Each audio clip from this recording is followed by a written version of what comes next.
우리나라는 온실가스 배출량이 세계 7위에 해당할 정도로 많은 양의 온실가스를 배출합니다. 그러나 기후변화 적응 대책은 제대로 마련되지 않아 국제적으로 기후악당이라는 평가도 받아왔습니다. 기후변화로 인해 온대지역 식물이 한 해의 생장을 마무리할 시기인 늦게열에도 이렇게 계속 자라고 있고 봄꽃과 가을꽃이 함께 피는 이변을 낳고 있습니다.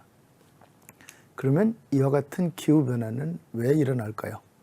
우선 온실가스 발생량과 흡수량이 얼추맞아 균형을 유지하던 탄소순환의 균형이 깨지면서 발생하고 있다고 알려지고 있습니다.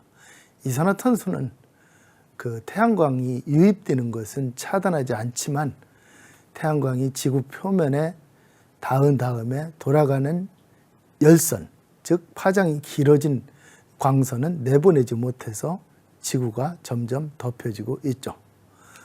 그래서 원래 발생량보다 흡수량이 많던 자연에서 우리가 다양한 형태로 토지 이용을 하면서 인위적으로 이용된 토지에서는 그 반대 현상이 나타나서 발생량이 더 많게 나타나고 있습니다. 더구나 문명화의 진전으로 화석연료 사용량이 늘어나면서 발생량이 늘어나 양자 사이의 불균형이 심화되고 있습니다. 바다가 발휘하는 조절 기능이 있음에도 불구하고 말입니다. 지역의 토지이용 실태는 기온 상승 계수와 비례하여 토지이용 실태가 기후변화를 주도하고 있음을 확인할 수가 있습니다. 즉 개발이 많이 된 수도권 지역과 영남권 지역은 기온 상승이 빠르게 일어나고 개발이 적게 일어난 백두대간을 지나는 지역은 기온 상승이 천천히 일어나고 있습니다. 그래서 이러한 결과는 도시화가 기후변화를 주도하고 있다는 연구 결과와 일치하고 있습니다. 위성사진을 분석하여 얻은 결과를 보면 같은 서울 내에서도 온도의 공간 분포가 토지이용 실태와 밀접하게 관계되어 하천이나 숲이 있는 곳은 온도가 낮고 도심 지역에서는 온도가 높게 나타났습니다. 한편 도시공원이나 오래된 아파트 단지가 있는 곳에서도 온도가 다른 도심 지역보다 낮아 기후변화 완화를 위해 생태보건의 활용 가능성을 확인할 수가 있습니다. 전국의 지자체별 온실가스 배출량을 표현한 지도입니다. 대도시와 산업도시가 위치한 지역에서는 온실가스 배출량이 많은 것을 확인할 수가 있습니다. 온실가스 흡수량을 표현한 오른쪽 지도를 보면 발생량과 대조를 이루는 모습입니다. 발생량과 흡수량을 차감 계산하여 탄소 수지를 표현한 지도입니다.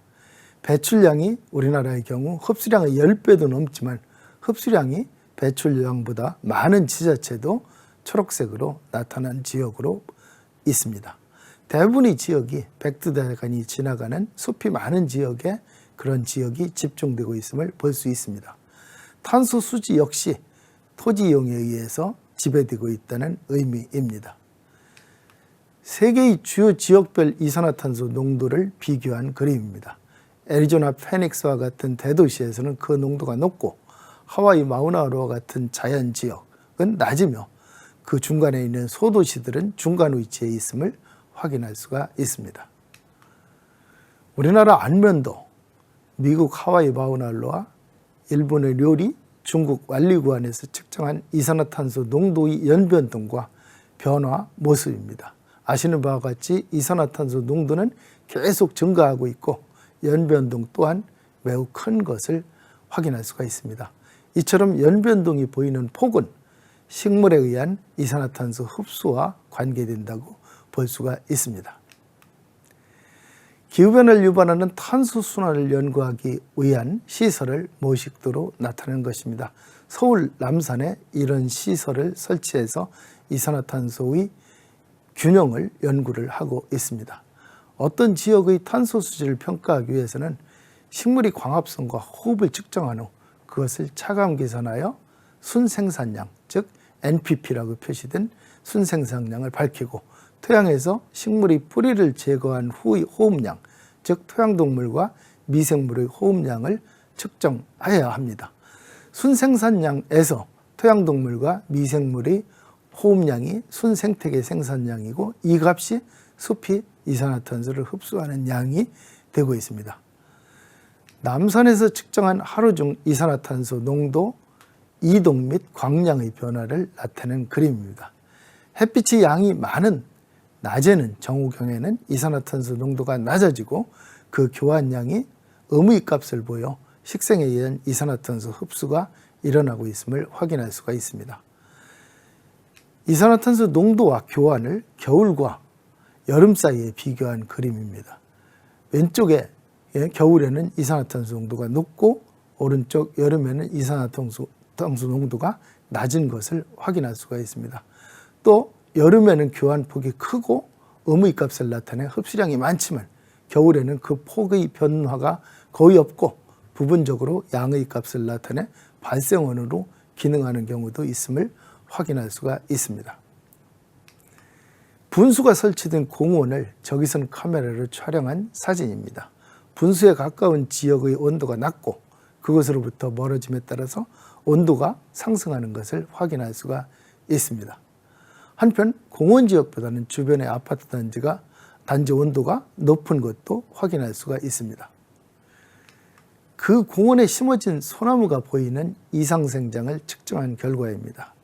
위쪽 부분은 건물이 가려져서 대체로 이상생장이 나타나지 않는데 아래쪽 부분만 본다면 분수에 가까운 부분에서는 이상생장 빈도가 낮고 가지 길이도 짧지만 그곳으로부터 멀어짐에 따라서 빈도와 길이가 늘어나고 있음을 확인할 수가 있습니다.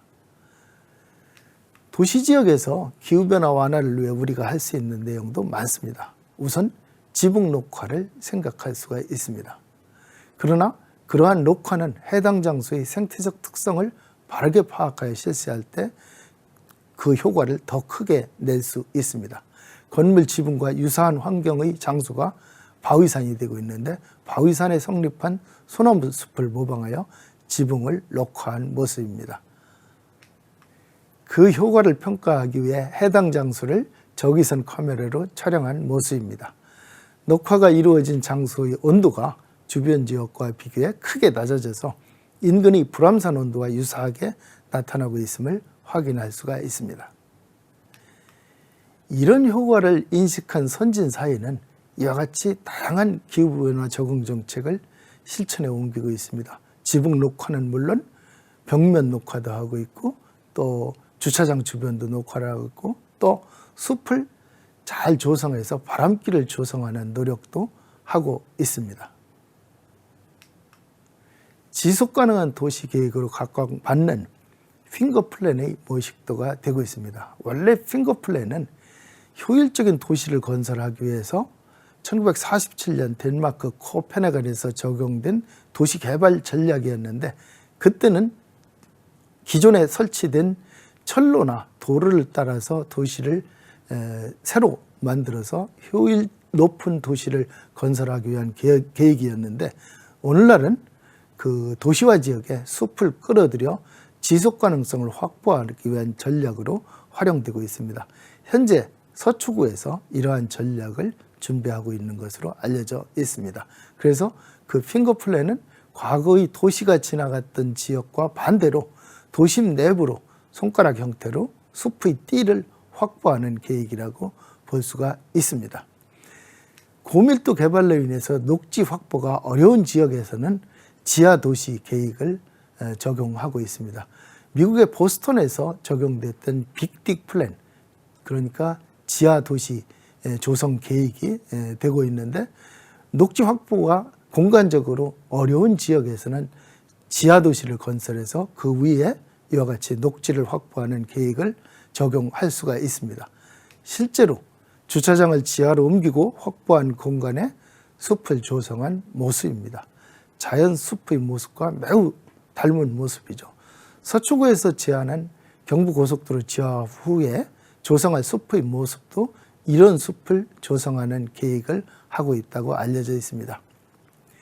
유엔에서는 2021년, 즉 내년부터 2030년까지 10년을 상처받은 지구 치료 구간으로 정해서 우리 남한 면적의 30배에 달하는 면적의 숲을 복원하여 대기 중 이산화탄소 저장량의 1.7 내지 3.5%에 해당하는 13 내지 26기가톤의 이산화탄소를 흡수하여 기후변화 완화를 이루어내기 위한 상처받은 지구 치료기간 10년을 선포해서 그것을 실천에 옮기기 위한 준비에 박차를 가하고 있습니다. 그러나 우리나라의 기후변화 정책은 이런 선진사회의 모습과는 반대로 가고 있어 안타까운 현실입니다. 탄소 발생량과 흡수량이 동일한 탄소 중립을 목표로 내건 그린 뉴딜 정책이지만 이렇게 중요한 흡수원의 숲을 베어내고 그곳에 발생량을 줄이는 데는 큰 효과도 없는 태양광 집열판을 설치하는 우를 범하고 있습니다. 적극적인 개선이 필요한 대책이라고 볼 수가 있습니다. 감사합니다.